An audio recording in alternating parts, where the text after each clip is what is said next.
প্রেম, আত্মা ও প্রাণের বিষয়ে আলোচনা। বাবা জান শরীফ বলেন, এশকের আগুন যার বুকের ভেতর, দোজখ তথা নহে কার্যকর। কথাটি সহজ, কিন্তু একটু গভীরে প্রবেশ করলেই এর রহস্য খুবই সুন্দর। প্রেমের আগুন যার বুকের ভেতর জ্বলছে, অর্থাৎ এই আগুন কোনোদিনও বাহিরে জ্বলে না। কারণ বাহিরের আগুন চোখে দেখা যায়, কিন্তু ভেতরের আগুন অনুভব করা যায়, এবং সেই অনুভবের বিষয়টিও ব্যক্তিকেন্দ্রিক। সামাজিক দৃষ্টিভঙ্গির মাপকাঠি দিয়ে ব্যক্তির অভ্যন্তরীণ প্রেমের দহনকে বোঝা যায় না। যে প্রেমের আগুনে জ্বলছে সেই কেবল এর মর্ম বুঝতে পারে, অপরের পক্ষে বোঝা সম্ভবপর নয়। রোগ যাতনা অথবা সর্পদংশনের যাতনা ভুক্তভোগী বুঝতে পারে। এটা যেমন অতি সহজ কথা, তেমনি প্রেমের প্রশ্নেও একই কথা।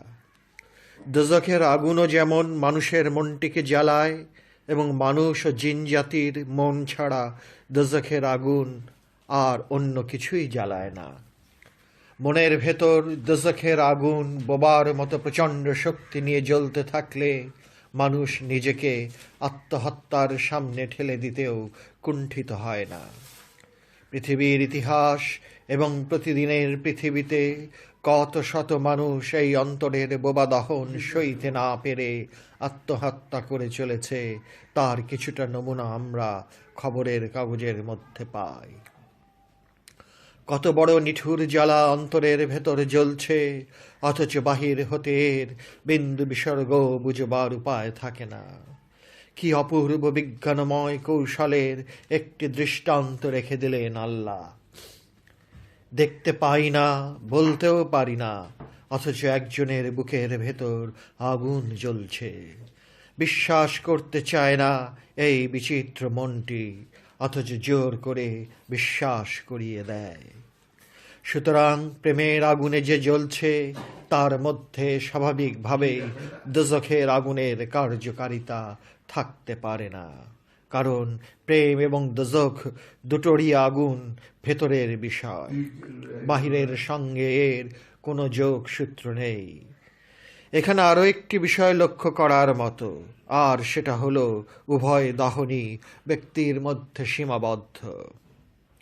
এখানে ব্যক্তি একাধারে যেমন মুখ্য, তেমনি অন্য দিক দিয়ে ব্যক্তি গৌণ, অর্থাৎ ব্যক্তি তথা মানুষ ছাড়া এই উভয় প্রকার দহনের কার্যকারিতা নেই। কাঠখড় জ্বলার আগুন সবাই দেখতে পায়, কিন্তু মনের ভিতর এই যে আগুনে জ্বলে, সেটা দেখতে পায় সেই যে জ্বলছে। সুতরাং আসল রহস্যটি ব্যক্তিকেন্দ্রিক, এবং জ্বলার দহনের প্রমাণ দেবার প্রশ্নটিও একান্ত ব্যক্তিকেন্দ্রিক। দোজখের আগুনের দহন যেমন ব্যক্তিকেন্দ্রিক, তেমনি বেহেশতের সুখভোগ ব্যক্তিকেন্দ্রিক। দোজখের আগুনের দহন ব্যক্তিকে বাদ দিয়ে বাহিরে খোঁজে যেমন নিছক পাগলামি এবং বোকার স্বর্গে বাস করার মতো, তেমনি বেহেশতের সুখ সম্ভোগের আনন্দ ব্যক্তিকে বাদ দিয়ে বাহিরে খোঁজা নিছক পাগলামি এবং বোকার স্বর্গে বাস করার মতো। সুতরাং স্বর্গ নরক বাহিরে নেই, বরং উহা মানুষের অন্তরেই বাস করে।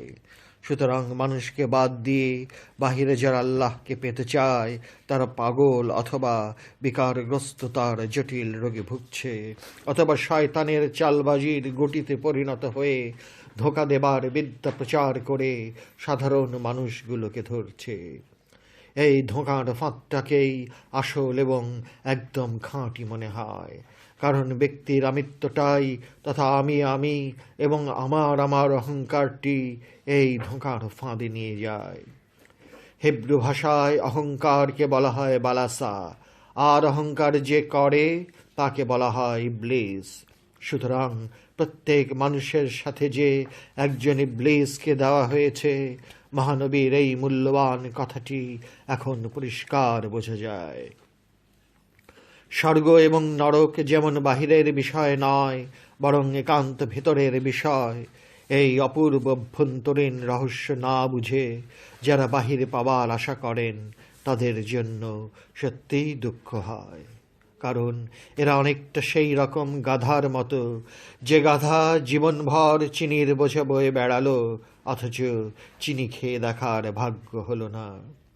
অবশ্য ইহা গাধার দোষ নয়, কারণ ইহাই ছিল গাধার তকদিরের লিখন। অহংকারীরা কোনোদিন ভেতরে খুঁজতে পারে না, কারণ অহংকারের ধর্মই হলো বাহিরে খোঁজা, এবং এই বাহিরের খোঁজাকেই বলা হয় 100 হতে নিচের দিকে গুনে গুনে একের ভেতর আসবার প্রচেষ্টা, এবং এই প্রচেষ্টাকেই বলা হয় ডিডাকটিভ ওয়ে অফ থিঙ্কিং।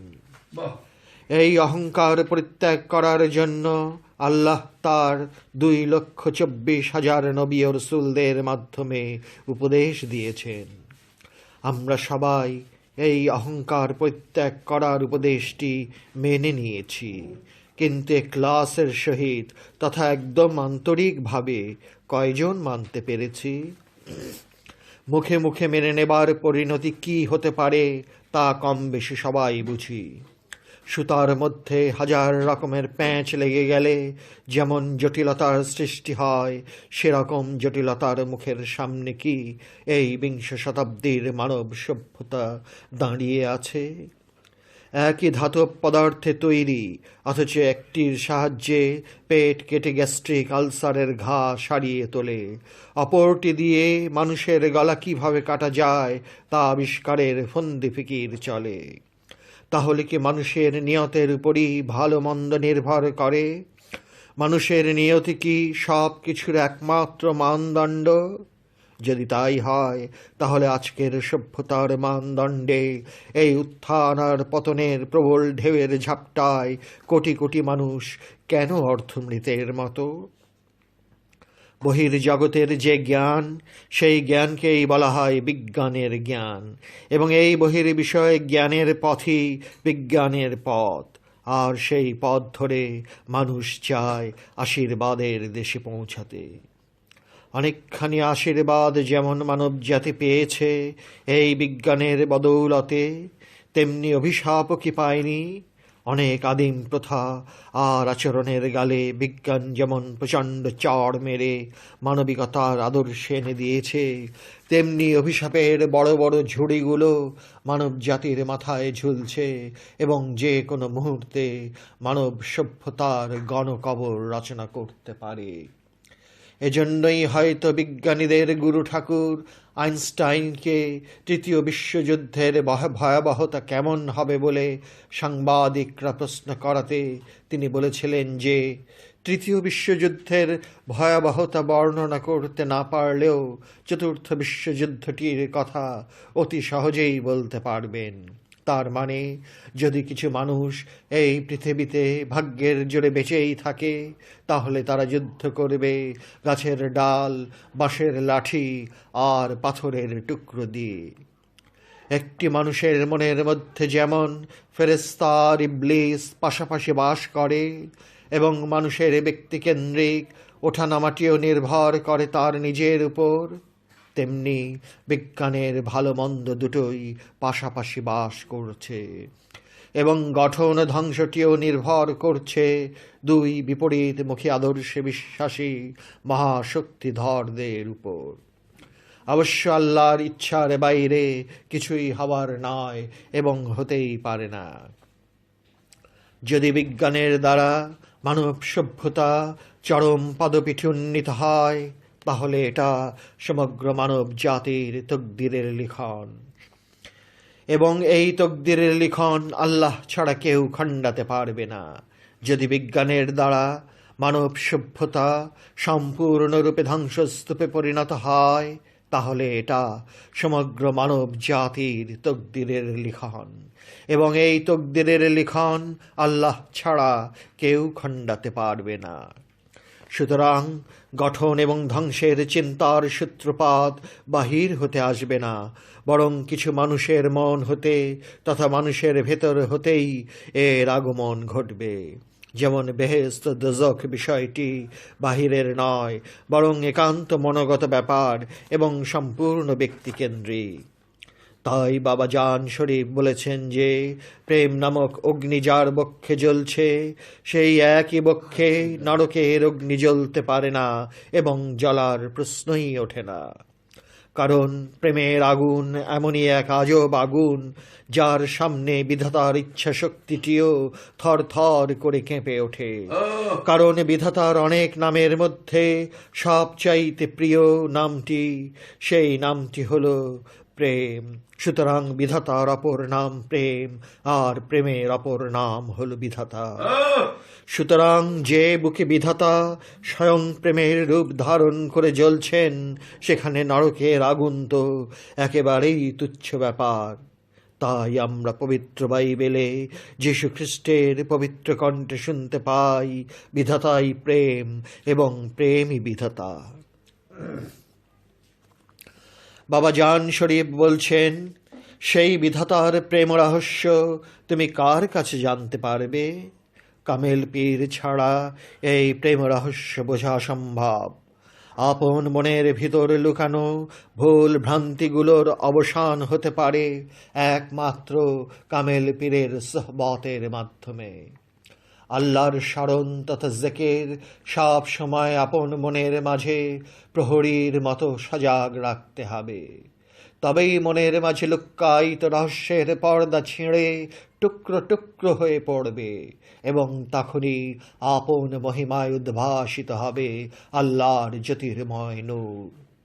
মনের গহীন তলে এই যে নূরের জ্যোতি ছড়িয়ে পড়ছে, সেটা কি সেই ব্যক্তির পক্ষে বোঝা সম্ভব হবে যার মন অন্ধকারে ডুবে আছে? কখনোই নয়। এটা জান শরীফ বলছেন। আমানুরা এবং মুমিনেরা কখনোই এক নয়, কারণ মুমিন দর্শন পেয়েছেন আর আমানুরা অনুমানের ইমানে তথা বিশ্বাসে বিশ্বাসী। সুতরাং এরকম ইমান তথা বিশ্বাস যে কোনো মুহূর্তে ভেঙে যাবার প্রচুর সম্ভাবনা থাকে, আর তাই এরা বলতে গেলে অন্ধকারে বাস করে। কিন্তু ইমানের পরিপূর্ণতা তথা মুমিন রূপে পরিগণিত হতে চাইলে কামেল পীরের সাহায্য এবং সহযোগিতা ছাড়া মোটেই সম্ভব নয়। আবার সেই একই কথা বারবার বলছি যে মনের দুয়ারটি যদি খুলতে চাও, তাহলে সেটা প্রেম তথা মহব্বত দিয়েই খুলতে হবে। আর যদি একবার মনের দুয়ারটি খুলতেই পারো, তাহলে অতি সহজেই দেখতে পাবে। কি দেখতে পাবে? দেখতে পাবে আমরে রব তথা রবের আদেশ। আর সেই রবের আদেশটি কি রূপে দেখতে পাবে? দেখতে পাবে এমন এক রূপে যা তুমি ভাবতে পারোনি। সেটা কি রূপ? সেই রূপটি আর কারোরই নয়, কেবলমাত্র নিজের রূপ, এবং নিজের রূপই আপনাকে আপনার মাঝে দেখতে পাবে। তাই সবাইকে বলছি যে যে তার নিজের আসল পরিচয়টুকু জানতে পারল না, সে কি করে অন্যের পরিচয় জানতে পারবে, তথা সে কি করে অন্যকে চিনতে পারবে? তাই বাবা জান শরীফ একদম সোজাসুজি বলছেন, নিজ রুহু যেই জন পাবে পরিচয়, প্রাণের প্রাণ তবে দেখিবে নিশ্চয়। এই বাক্যটি সাংঘাতিকভাবে সূক্ষ্মাতি সূক্ষ্ম, যা মোটা চোখে ধরা পড়ার কথা নয়। এমনকি বড় বড় জাদ্রেল কোরআনের ব্যাখ্যাকারীরা এইখানে এসে এমন তালগোল পাকিয়ে ফেলে যে নিজেরা তো এর বিন্দু বিসর্গ বুঝতেই পারেনি, এবং এই না বোঝার দরুন পাঠক সমাজকে বুঝতে পারলাম না বলতে লজ্জা পাওয়ার দরুন বড় বড় ঘোড়ার ডিম উপহার দিয়ে গেছেন। আপনি কোরআনের প্রায় অধিকাংশ তাফসীর খুলে দেখুন, দেখতে পাবেন অনুমানে ঢিল ছোঁড়ার কত রকম বাহারের নমুনা। সবচাইতে দুঃখ হয় কেবলমাত্র একটি কথা মনে করে, আর সেটা হলো এরা সব জান্তার মতো সমস্ত কোরআনের ব্যাখ্যা লিখার উদ্ধত সাহসের পরিচয় দেয়। এটা যে মানব সমাজের মধ্যে কতখানি ভেদাভেদের মারাত্মক রোগ জীবাণু ছড়িয়ে দিতে পারে, তা আজকের দিনের মুসলিম নামধারী জীবনের দিকে একটু নজর দিলেই ধরা পড়ে। কোরআন বলছে কুল্লু নাফসুন যায়কাতুল মউত, অর্থাৎ প্রত্যেক নফস মৃত্যুর স্বাদ গ্রহণ করবে। একটু ভালোভাবে গবেষণার দৃষ্টিভঙ্গি নিয়ে দেখতে চেষ্টা করুন। কোরআন প্রত্যেক নফসের মৃত্যুর কথা ঘোষণা করছে, কিন্তু বিরাট একটি প্রশ্ন হলো যে আপনি কি সমস্ত কোরআনের ভেতর তন্ন তন্ন করে খুঁজেও একটি বার এই কথাটির ঘোষণা পাবেন? কি সেই কথাটি? কুল্লু রুহুন যায়কাতুল মউত, অর্থাৎ প্রত্যেক রূহ মৃত্যুর স্বাদ গ্রহণ করবে। এমন একটি বাক্য তো দূরের কথা, একটি শব্দও কোরআনে উচ্চারিত হয়নি। কেন উচ্চারিত হয়নি? কারণ রূহ হল আত্মা, আর আত্মা কোনোদিনও মৃত্যুর স্বাদ গ্রহণ করে না। যাহা মৃত্যুর অধীন নয় তাকে কি বলা যায়? তাকে বলা হয় অমর। সুতরাং আত্মা হল অমর এবং নিত্য। যাহার শুরু আছে উহার শেষও আছে, এবং এই দুইটির অধীনে যা কিছু আছে সবই মৃত্যুর অধীন তথা ধ্বংস লয়ের অধীন। কিন্তু আত্মার শুরু নেই, সুতরাং শেষ হবার প্রশ্নই উঠতে পারে না।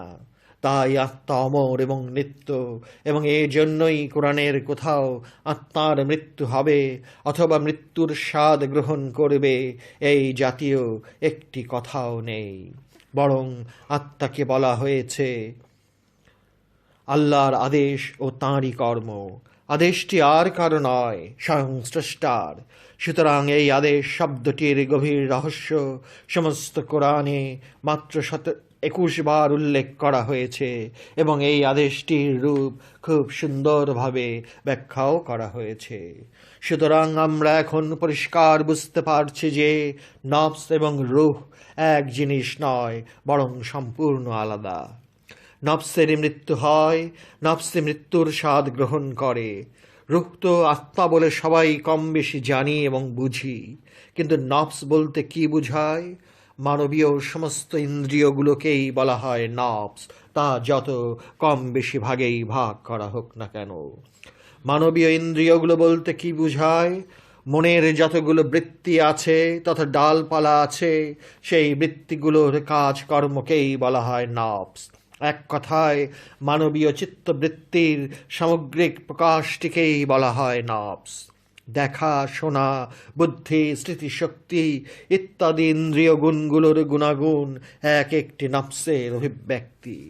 এই নফস নিয়েই মানুষের যত কাজ কারবার, এবং এই নফসকে একদিন মৃত্যুবরণ করতে হয়।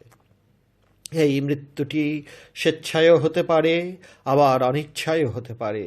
তাই মহানবী বলছেন মৌতু কাবলা আন্তামৌতু, অর্থাৎ মরার আগে মরে যাও। এবং এই মৃত্যু সাধক সাধনার দ্বারা সিদ্ধি লাভ করার পরই হয়, এবং এরকম মৃত্যুর স্বাদ যারা বেঁচে থেকেই গ্রহণ করতে পেরেছেন তাদেরকেই কোরআন কখনোই মরে না বলে ঘোষণা করেছে। কারণ এই মৃত্যুর স্বাদ, এই মৃত্যুকে গ্রহণ করতে হয় জিহাদের মধ্য দিয়ে। জিহাদ না করে মৃত্যুর পূর্বে মৃত্যুর স্বাদ গ্রহণ করা যায় না। সুতরাং জিহাদ আবার দুই প্রকার।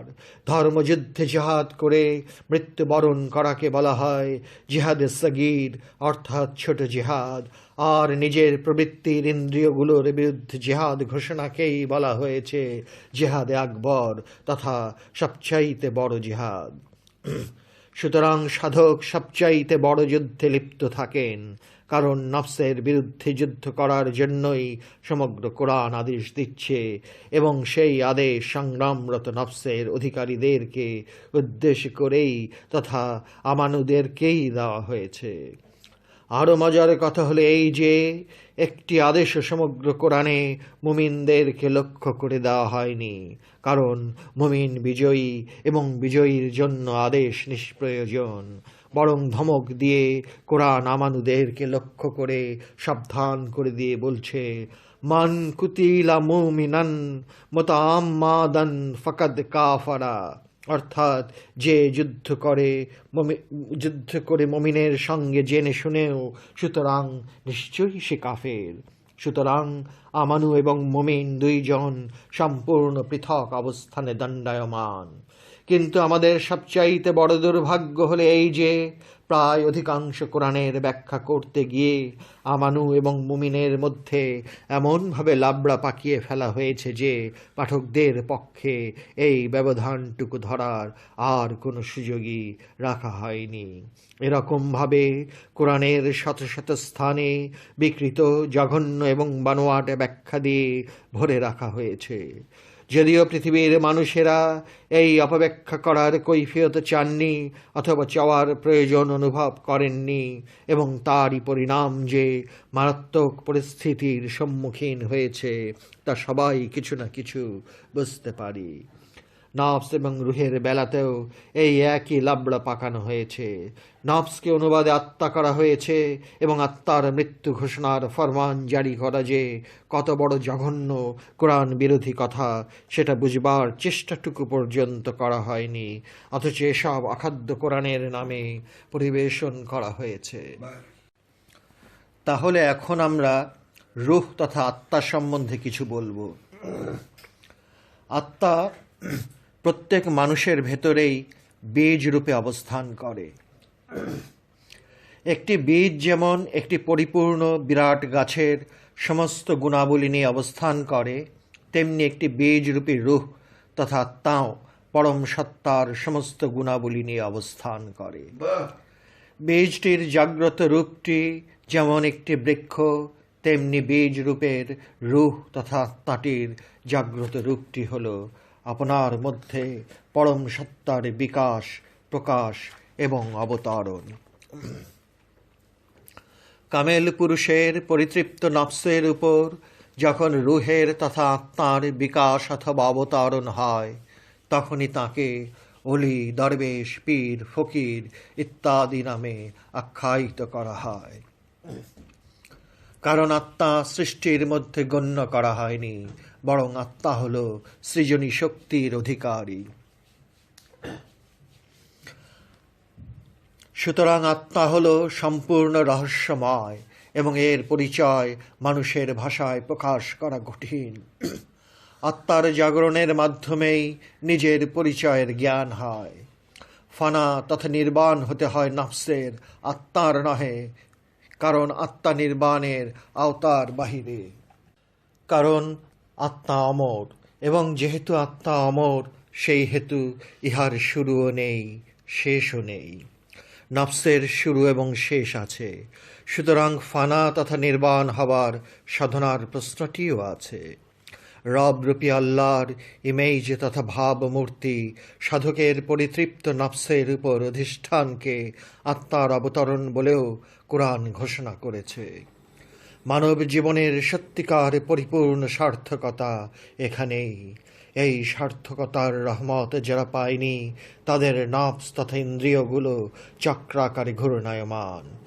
এই চক্রাকারে ঘূর্ণায়মানতাই নফসের স্তর ভেদের গভীরতা অনুযায়ী জাহান্নামের তথা নরকের অবধারিত শাস্তি ভোগ করা। সুতরাং নফস নানারকম পরিবর্তনশীল অবস্থা ও পরিবেশের অধীন। নফসের চেতনা ও অভিব্যক্তি সকল জীবের মধ্যেই কম বেশি আছে, কিন্তু আমাদের জানা মতে মানুষ ও জিন জাতির নফসি আত্মাকে ধারণ করার ক্ষমতা এবং যোগ্যতা রাখে। আত্মার পরিচয় লাভ করার ক্ষমতা সকল মানুষকেই সমভাবে দেওয়া হয়েছে, কিন্তু এই আত্মার পরিচয় জানবার বিষয়টিকে মানুষের ইচ্ছার উপর ফেলে রাখা হয়েছে বলে এই কষ্টের পথে এগিয়ে যেতে খুব কম লোকই রাজি হয়। কারণ দুনিয়ার এই প্রলোভনের চাকচিক্যময় বিলাসী জীবনের সুখ ত্যাগ করতে চায় না। যত সুখ আর দুঃখ সবই অনুভব করে মানুষের এই নফস। কেবল এটাই নয়, বরং পুরস্কার এবং শাস্তিও নফসেরই প্রাপ্য। আর আত্মা, এসবের কোনোটাই আত্মার ভোগ করতে হয় না। কারণ জাগ্রত আত্মা সৃষ্টির যেদিকেই তাকায় না কেন, সেই সৃষ্টি নতজানু হয়ে সেই আত্মার হুকুম পালন করতে তৈরি হয়ে থাকে। আত্মার কথা যেখানে মাত্র 21 বার বলা হয়েছে, সেখানে নফসের কথা কোরআন হাদিসে বহুবার বহু রকমে বলা হয়েছে। কারণ আমাদের সকল কাজ কারবার এই নফসকে নিয়েই। এই নফসের আর একটি নাম দেওয়া হয়েছে, সেই নামটি হলো প্রাণ। অবশ্য ইন্দ্রিয়গুলোর সমষ্টিগতভাবে চলৎ শক্তিগুলোর যে একটি নামের প্রয়োজন, সেই একটি নামই হলো প্রাণ। আর এই প্রাণকেই মৃত্যুর স্বাদ গ্রহণ করতে হয়। অবশ্যই মৃত্যুর স্বাদের প্রশ্নেও একটি মূল্যবান কথা থেকে যায়। সেই মূল্যবান কথাটি হলো, প্রাণকে মাত্র একটি বারই মৃত্যুর স্বাদ গ্রহণ করতে হবে। 2 বার মৃত্যুর স্বাদ গ্রহণ করার কথা কোরআনের কোথাও ঘোষণা করা হয়নি। সুতরাং মৃত্যুর স্বাদ যারা মৃত্যুর আগেই গ্রহণ করতে পেরেছে, তাদের আর দ্বিতীয়বার মরার প্রশ্নই ওঠে না। অথচ আমাদের চর্মচোখে যারা মৃত্যুর স্বাদ গ্রহণ করেছেন, তাদেরকেও পুনরায় মারা যাবার দৃশ্য দেখতে হয়। এই চর্মচোখে পুনরায় মারা যাওয়ার দৃশ্যটি একটি ডাহা মিথ্যা দর্শন বলে কোরআনকে ঘোষণা করতে হয়েছে, এবং সেই ঘোষণাটির সঙ্গে ধমক আর অজ্ঞতার প্রশ্নটিকেও জড়িয়ে দেওয়া হয়েছে। কারণ চোখের দেখা মৃত্যুর দৃশ্যটিকে আমাদের জাগ্রত মন বিবেক কিছুতেই মেনে নিতে চাইবে না বলেই এরকম ভাষায় কোরআনকে ঘোষণা করতে হয়েছে। কোরআনের সূরা বাকারার 154 নম্বর আয়াতে বলা হয়েছে, এবং যারা আল্লাহর পথে মারা যায় তাদেরকে মৃত বলো না, কখনোই নয়, তারা জীবিত আছে, কেবল তোমরা বুঝতে পারো না।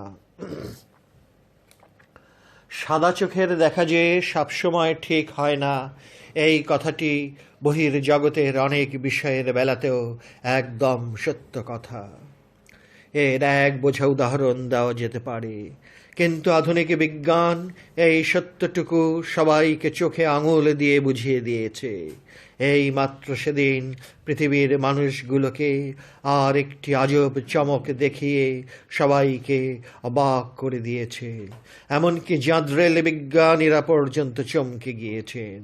ভারতের বিজ্ঞানী শ্রদ্ধেয় পরমহংস তেওয়ারি শূন্য হতে বিদ্যুৎ কেমন করে উৎপাদন করা যায় সেটা আবিষ্কার করে প্রমাণ করে দিলেন যে আমরা যে শূন্য বলে এতকাল মনে করে এসেছি, সেটা মোটেই শূন্য নয়, বরং অনেক কিছু লুকিয়ে আছে স্থূল দৃষ্টির অন্তরালে। কিন্তু কোরআন 1500 বছর আগেই ঘোষণা করেছে যে যারা জিহাদে আকবরের মধ্য দিয়ে মারা যাওয়ার আগেই মৃত্যুবরণ করতে পেরেছে, তারা আর মারা যাবে না। চোখে দেখছে মারা গেছে, অথচ মারা যায় না ঘোষণা করাটি যে কত সাংঘাতিক ধরনের রহস্যময় কথা। এবং এই রহস্যময় কোরআনের ঘোষণাটিকে আমাদের দুর্বল মনের গতি যেন কিছুতেই মেনে নিতে চায় না, এবং এই মেনে নেওয়াটি যে একটি অস্বাভাবিকতাকেই মেনে নিতে হচ্ছে, তা কোরআনের অনেক তাফসীর কারকেরা মেনে নিতে পারেননি। আর পারেননি বলেই শুরু করা হয়েছে গোজামিলের পাহাড় দিয়ে সাজানো নানা রং বেরঙের কথা। কত রকম যে ধানাই পানাই দেখানো হয়েছে, যা পড়লে অনেকটা তাদের মতবাদকে বাধ্য হয়ে মেনে নেওয়ার মতো। আমরা জেনে এসেছি যে অনেক ওলিয়ে কামেলের এমনকি দেহগুলোর বিনাশ হয়নি, আবার অনেকের দেহ উধাও হয়ে গেছে, আবার অনেকের দেহ কবরে দেবার কিছুক্ষণ পর কবর খুলে দেহ গায়েব হয়ে গিয়েছে, আবার অনেকের দেহ দাহ করা হবে না কবর দেওয়া হবে, এ নিয়ে মতবিরোধ দেখা দেবার পর দেখা গেছে কাপড়ে ঢাকা দেহটি না থেকে কিছু ফুল বা অন্য কিছু পাওয়া গেছে।